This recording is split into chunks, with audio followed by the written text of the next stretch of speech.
Hello everyone, welcome to Samarth class. Friends, इस video में मैं आपके साथ शेयर करूंगी एमएड सेकंड सेमेस्टर की साइकोलॉजी प्रैक्टिकल फाइल, जिसपे 2 टेस्ट और 2 एक्सपेरिमेंट हैं। तो मैं चारों को डिस्कस करूंगी आपके साथ, किस तरीके से फाइल बनाएंगे और थ्योरेटिकल एस्पेक्ट और प्रैक्टिकल एस्पेक्ट में क्या क्या चीज़ें लिखनी होती हैं, उन सभी चीज़ों को डिटेल से देखेंगे। तो वीडियो को लास्ट तक देखिएगा ताकि आपको अच्छे से समझ में आ जाए क्या क्या पॉइंट्स आपको इस फाइल में लिखने हैं। और इस फाइल में 2 एक्सपेरिमेंट और 2 टेस्ट हैं, तो टोटल 4 इसमें आपको प्रैक्टिकल करने हैं। तो स्टार्ट करते हैं। सबसे पहला आपका जो फर्स्ट पेज रहेगा उसमें आप लिख सकते हैं MEd second semester psychology practical file submitted to department of education और सबमिटेड बाय में आपका नेम, रोल नंबर और कॉलेज का नेम और लोगो। नेक्स्ट आपका इस तरीके से आप फ्रंट पेज पे लिख सकते हैं क्योंकि आपकी ये फाइल के अंदर रहेगा। नेक्स्ट आपका रहेगा इंडेक्स। इंडेक्स में आप लिखेंगे, टाइटल में आपके हैं 2 टेस्ट और 2 एक्सपेरिमेंट, जिसमें 16 पीएफ पर्सनालिटी टेस्ट है, इंटेलिजेंस टेस्ट, सोशियोमेट्री और सिमेंटिक डिफरेंशियल स्केल। तो ये सारे आपको प्रैक्टिकल करने होते हैं एमएड सेकंड सेमेस्टर में। फर्स्ट आपका रहेगा पर्सनालिटी। तो यहाँ पे पर्सनालिटी टेस्ट के बारे में लिखना है। तो सबसे पहले हम थ्योरेटिकल एस्पेक्ट लिखेंगे और इसके अंदर लिखेंगे पर्सनालिटी क्या होती है। तो यहाँ पे पर्सनालिटी को आप लिखेंगे, इसकी मीनिंग क्या है। मीनिंग के बाद आपका रहेगा व्यक्तित्व की परिभाषाएं। तो यहाँ डेफिनेशन 1 या 2 लिख सकते हैं। आलपोर्ट के अनुसार व्यक्तित्व व्यक्ति में उन मनोशारीरिक अवस्थाओं का गतिशील संगठन है जो उसके पर्यावरण के साथ उसका अद्वितीय सामंजस्य निर्धारित करता है। तो ये इंपॉर्टेंट डेफिनेशन है, आप इसको ज़रूर लिखिएगा। फिर इसके अलावा आप ब्रेवर की भी डेफिनेशन लिख सकते हैं। फिर आप लिखेंगे व्यक्तित्व की क्या विशेषताएं हैं। तो यहाँ पे पर्सनालिटी की कुछ विशेषताएं लिखनी है। इसके बाद व्यक्तित्व के गुण। नेक्स्ट आपका रहेगा व्यक्तित्व के प्रकार। तो शरीर रचना के प्रकार, समाजशास्त्रीय प्रकार और मनोवैज्ञानिक प्रकार, इनको आप लिखेंगे। नेक्स्ट आपका रहेगा अंतर्मुखी और बहिर्मुखी, ये क्या होते हैं, और उभयमुखी व्यक्तित्व कैसा होता है, इनके बारे में आपको लिखना है। फिर व्यक्तित्व के विकास को प्रभावित करने वाले कारकों के बारे में आप लिखेंगे, जैसे वंशानुक्रम का प्रभाव, जैविक कारक का प्रभाव, मानसिक योग्यता और परिवार का क्या प्रभाव पड़ रहा है। इसके अलावा अन्य भी कारक होते हैं, उनके बारे में आपको लिखना है। व्यक्तित्व के शील गुण। तो यहाँ पे व्यक्तित्व के शील गुण क्या होते हैं, तो सबसे पहले हम शील गुण के बारे में बताएंगे। फिर हम यहाँ पे लिखेंगे मनोवैज्ञानिक ने निम्नलिखित शील गुणों को बताया है। तो कौन कौन से शील गुण होते हैं, प्रधान गुण और विपरीत गुण को बताएंगे। फिर आलपोर्ट शील गुण सिद्धांत को डिस्कस करेंगे। इसमें यहाँ पे आपको सामान्य शील गुण और विशेष जो व्यक्तिगत शील गुण होते हैं उनको लिखना है। इसके अलावा व्यक्तिगत प्रवृत्ति के 3 भाग बताए हैं आलपोर्ट ने, तो उनके बारे में लिखेंगे यहाँ पे। नेक्स्ट आपका रहेगा कैटल का शील गुण सिद्धांत, क्योंकि इंपॉर्टेंट है, आपका जो टेस्ट है वो इसी पे बेस्ड है। तो यहाँ पे कैटल का शील गुण सिद्धांत लिखेंगे। इसमें 2 टाइप के होते हैं, सतही शील गुण और मूल शील गुण, इनको आप लिखेंगे। और इसके बाद आपका व्यक्तित्व मापन कैसे होता है, क्योंकि आप क्या कर रहे हैं पर्सनैलिटी टेस्ट, तो कैसे मेजरमेंट होता है, तो उसके बारे में लिखेंगे। और उसकी विधियाँ कौन कौन सी होती हैं, तो आत्मनिष्ठ विधि, वस्तुनिष्ठ विधि और प्रक्षेपण विधि। इसके अंदर भी अवलोकन विधि में अंतर्दर्शन और बहिर्दर्शन आता है। और प्रश्नावली के अंतर्गत खुली प्रश्नावली, मिश्रित प्रश्नावली, बंद प्रश्नावली और चित्रित प्रश्नावली। तो ये पूरी डिटेल आपको थ्योरी पार्ट में लिखनी है, क्योंकि इसी से रिलेटेड वाइवा भी पूछा जाता है। पर्सनालिटी टेस्ट में सबसे पहले आपसे पूछा जाएगा क्या पर्सनालिटी होती है, क्या ये फैक्टर है, और कोई एक सिद्धांत बताइए। तो आप शील गुण सिद्धांत के बेसिस पे आप उसको बताएंगे। फिर आपका रहेगा परीक्षण संख्या। यहाँ पे परीक्षण संख्या लिख देंगे, कौन सा आपका ये प्रैक्टिकल है, नंबर 1 या 2 जो भी।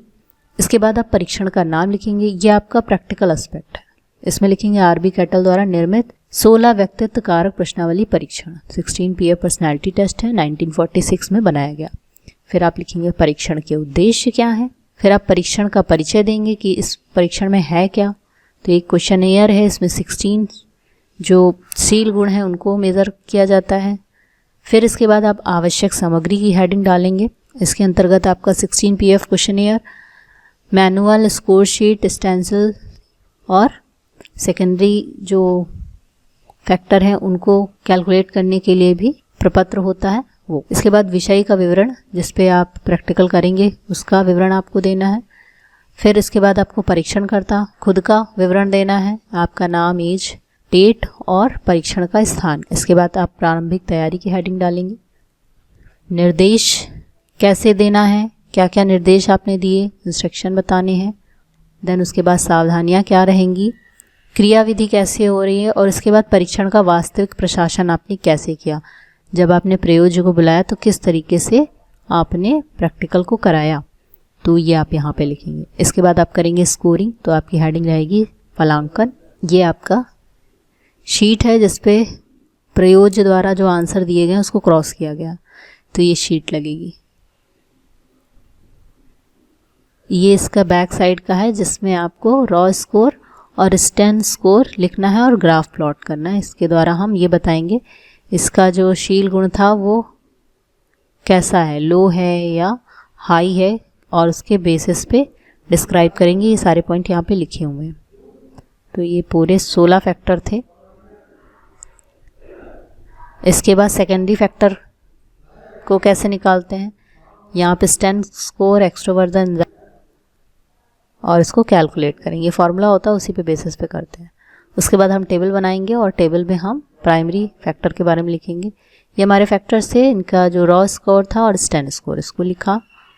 इसके बाद इसी को एक्सप्लेन भी करना है लास्ट में। फिर सेकेंडरी फैक्टर जो आपने ग्राफ प्लॉट किया उसके थ्रू जो भी इसका आया था, निम्न था तो निम्न में क्या क्या चीज़ें थी उसके बारे में लिखेंगे। तो ये सारे फैक्टर आप यहाँ पे लिखेंगे।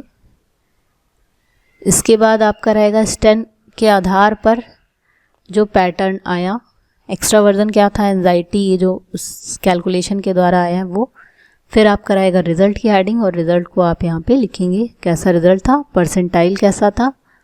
इसके बाद इंडिपेंडेंट कैसा है, मतलब बिहेवियर उसका कैसा है, और इसके बाद आप निष्कर्ष लिखेंगे। फिर आप सेकेंड ऑर्डर 16 PF के बारे में पूरी डिटेल लिखेंगे, ये फॉर्मूला कैलकुलेट करेंगे और इसका आंसर भी यहाँ पे बताएंगे। तो ये फॉर्मूले में वैल्यू रखने के बाद ये आंसर आया है। इसके बाद आप जितने भी फैक्टर थे 16 पूरे फैक्टर्स, उन सबको डिस्क्राइब करेंगे। और इसके बाद जो आप निकाल रहे थे कि एंजाइटी, एक्स्ट्रावर्जन, टफ फेज उसको, और इंडिपेंडेंट, तो ये सारे पॉइंट को भी बताएंगे। इसके बाद आप लिखेंगे शैक्षिक निहितार्थ। शैक्षिक निहितार्थ की जो हेडिंग रहेगी इसमें 7-8 पॉइंट आप लिख सकते हैं। इसके बाद आपका रहेगा संदर्भ ग्रंथ सूची, तो ये आपका प्रैक्टिकल इस जगह पे खत्म हो जाता है। नेक्स्ट आपका रहेगा इंटेलिजेंस टेस्ट, जिसमें भी सैद्धांतिक पक्ष लिखेंगे। पहले सबसे पहले बताएंगे कि बुद्धि क्या होती है, फिर हम लिखेंगे बुद्धि की परिभाषाएं। तो यहाँ पे कई डिफिनेशन लिखी है, आप कोई भी 2 या 3 लिख सकते हैं, जैसे वुडवर्थ, टर्मन या रायबर्न के अनुसार जो भी बुद्धि की परिभाषाएं वो लिखी। फिर बुद्धि का स्वरूप कैसा है, बुद्धि की विशेषताएं कैसी हैं, इन सभी की हेडिंग वाइज हम पॉइंट वाइज लिखते जाएंगे। नेक्स्ट आपकी हेडिंग रहेगी बुद्धि के प्रकार। तो गैरेट के अनुसार बुद्धि और थॉर्नडाइक के अनुसार जो बुद्धि बताएगी उसको आप फ्लो चार्ट के द्वारा बता सकते हैं। फिर हम लिखेंगे बुद्धि के सिद्धांत। तो बुद्धि के कई सिद्धांत, तो सबके नेम यहाँ पे लिख देंगे और फिर थोड़ा थोड़ा सबके बारे में भी बता देंगे, क्योंकि वाइवा आपका इसी से होता है तो थोड़ी चीज़ें लिखनी ज़रूरी हो जाती हैं। फिर ये पॉइंट्स लिखने के बाद आप सभी जो थ्योरीज थी उनको यहाँ पे आप शॉर्ट में लिखेंगे। तो इस तरीके से आप फ्लो चार्ट या डायग्राम के थ्रू बता सकते हैं। और इसके बाद आप लिखेंगे परीक्षण की संख्या, जो आपका प्रैक्टिकल एस्पेक्ट है यहाँ पे संख्या लिख देंगे। फिर लिखेंगे परीक्षण का नाम। तो ये है वैशलर एडल्ट इंटेलिजेंस स्केल 1955 बाय वैशलर। तो ये एक बुद्धि परीक्षण है। किसने बनाया था, ये वैशलर ने बनाया था, इसीलिए इसका नाम पड़ा वैशलर एडल्ट इंटेलिजेंस स्केल। फिर हम लिखेंगे, हेडिंग रहेगी हमारी परीक्षण का उद्देश्य। परीक्षण का उद्देश्य लिखने के बाद आपकी हेडिंग रहेगी आवश्यक सामग्री। यहाँ पे आपने क्या क्या चीज़ें यूज़ की हैं वो लिखिए। फिर परीक्षण हेतु प्रारंभिक तैयारी कैसे आपने की, ये हेडिंग रहेगी। नेक्स्ट आपका रहेगा विषय का विवरण की हेडिंग। फिर परीक्षणकर्ता का विवरण, फिर कॉलेज का नेम, कहाँ पे आपने किया, सावधानियाँ, इसके बाद प्रशासन क्रियाविधि और प्रक्रिया कैसे की, क्या प्रोसेस था। उसके बाद सारी चीज़ें लिखने के बाद आप यहाँ पे टेबल बनाएंगे और यहाँ पे test, sub test, number of item, raw score और स्केल्ड स्कोर, ये सारी चीज़ें यहाँ पे लिखेंगे। और IQ मैनुअल से देख के यहाँ पे लिख देंगे। ये आपका वैशलर एडल्ट परफॉर्मेंस इंटेलिजेंस स्केल, ये कुछ इस तरीके से मिलता है और इसी के अकॉर्डिंग हम यहाँ पे स्कोरिंग करते हैं। ये आपके दोनों पेजेस रहेंगे। नेक्स्ट आपका रहेगा प्रदर्शन परीक्षण तालिका 2। यहाँ टेबल 2 बनानी है जहाँ पे आप परफॉर्मेंस टेस्ट के बारे में लिखेंगे।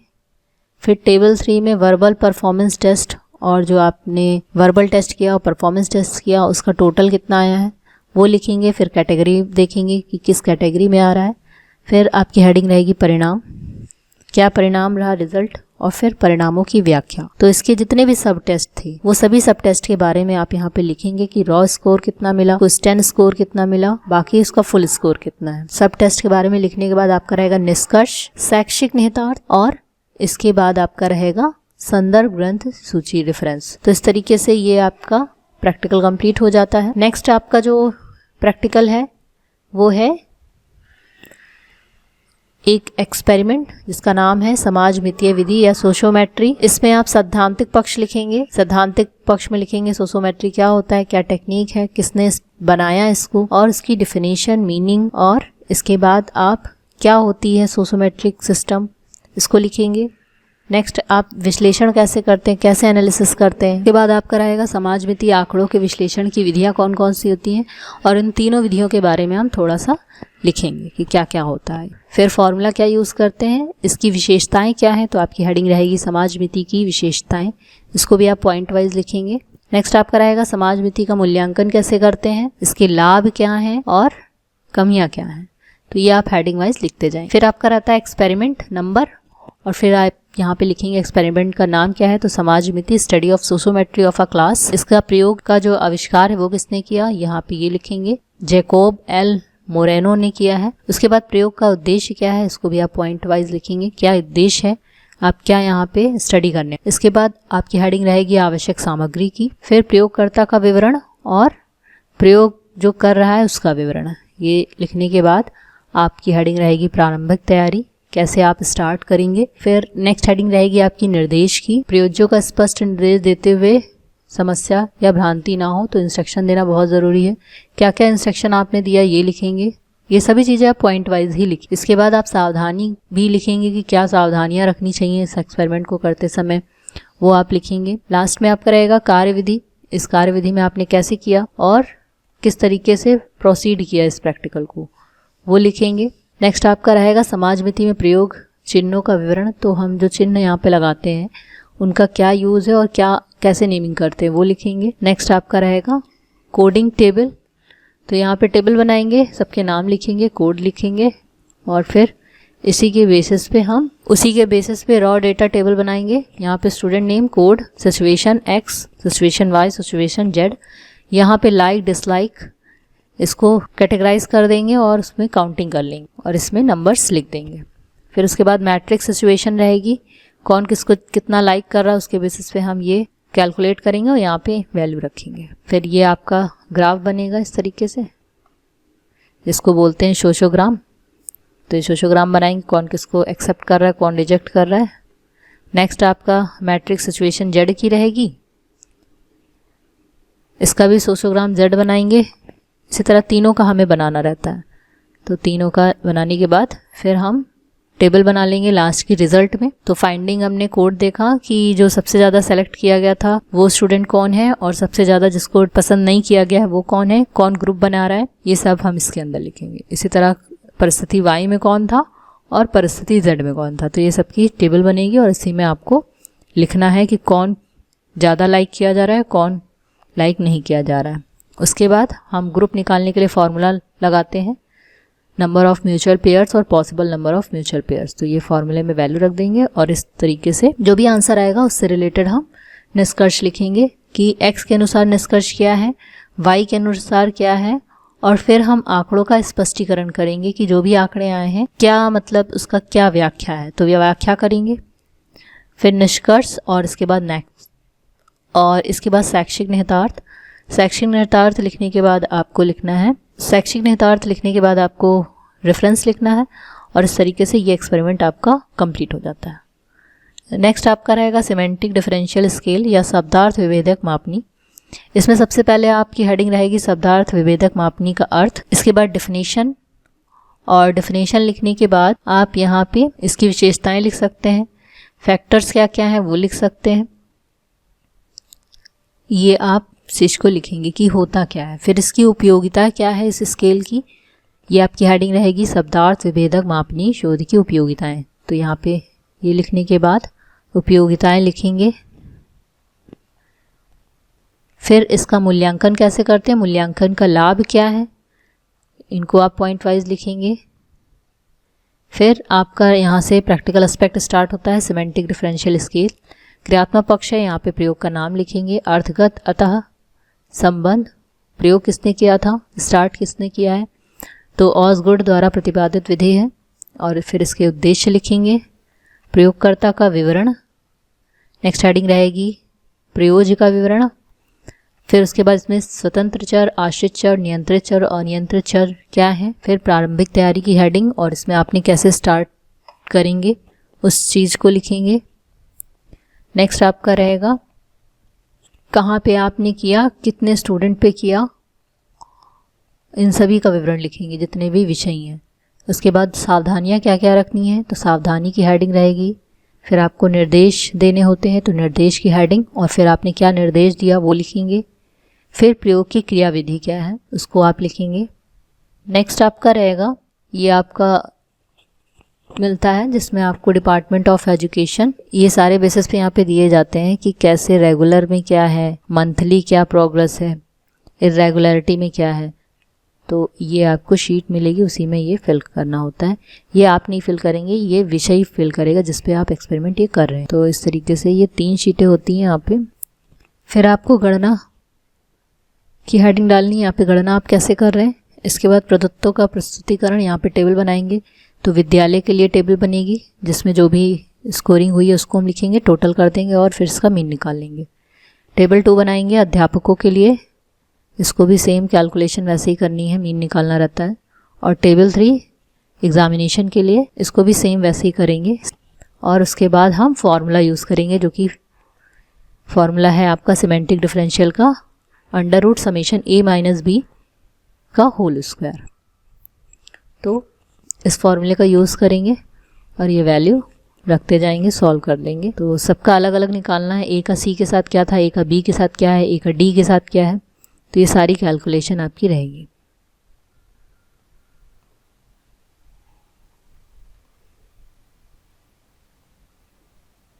तो 5 लोगों के साथ कर रहे थे तो कैलकुलेशन थोड़ा ज़्यादा है, आप इसको करेंगे। फॉर्मूले में वैल्यू रखनी है आपको और इस तरीके से तीनों के लिए हमें निकालना होता है, एग्जामिनेशन के लिए, टीचर्स के लिए और स्टूडेंट के लिए।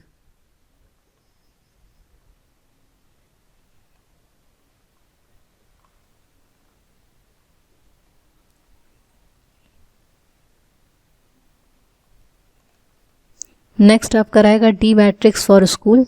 यहाँ पे आप जो भी आंसर आए उनकी वैल्यू यहाँ पे रख देंगे। ए का बी के साथ निकाल लेते, सी के साथ, डी के साथ और ई के साथ सबकी वैल्यू रखने के बाद यहाँ पे मैक्सिमम वैल्यू और मिनिमम वैल्यू रखेंगे। फिर एग्जामिनेशन के लिए लिखेंगे, इसमें भी मैक्सिमम और मिनिमम वैल्यू। फिर टीचर्स के लिए भी मैक्सिमम और मिनिमम वैल्यू। ये टेबल आपको बनानी, जो आंसर आए उसी को यहाँ पे लिखा गया है। फिर आपका रिजल्ट क्या है, तो स्टूडेंट के लिए, स्कूल के लिए और टीचर्स के लिए जो भी रिजल्ट आया उसको हम यहाँ पे लिखेंगे, मैक्सिमम और मिनिमम वैल्यू भी लिखते जाएंगे। तो इस तरीके से फिर से आपकी ये टेबल बनेगी।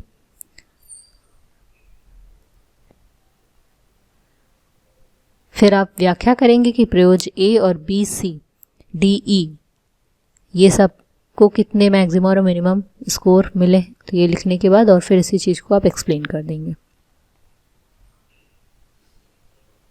तो ये थोड़ा सा लेंदी है एक्सपेरिमेंट। उसके बाद सब की हमें व्याख्या करनी है, किसने कितना स्कोर किया, क्या मिनिमम था, क्या मैक्सिमम था। और इस तरीके से आपको ए, बी, सी, डी, ई, क्योंकि 5 लोगों पे किया गया था, 5 को करना है। लास्ट में आपका रहेगा निष्कर्ष। निष्कर्ष आपने क्या देखा, और निष्कर्ष लिखने के बाद शैक्षिक निहितार्थ, शिक्षक के लिए क्या है और अभिभावक के लिए क्या है, विद्यार्थी के लिए क्या है, ये सब लिखेंगे। और उसके बाद आप रेफरेंस लिखेंगे। इस तरीके से ये एक्सपेरिमेंट आपका कंप्लीट हो जाता है। तो आई होप आपको चारों प्रैक्टिकल जो थे आपके टेस्ट और एक्सपेरिमेंट समझ में आए होंगे कि किस तरीके से आपकी फ़ाइल बनेगी। वीडियो पसंद आए तो लाइक, शेयर और चैनल को सब्सक्राइब करना बिल्कुल भी मत भूलिएगा। Thank you so much. मिलते हैं नेक्स्ट वीडियो में।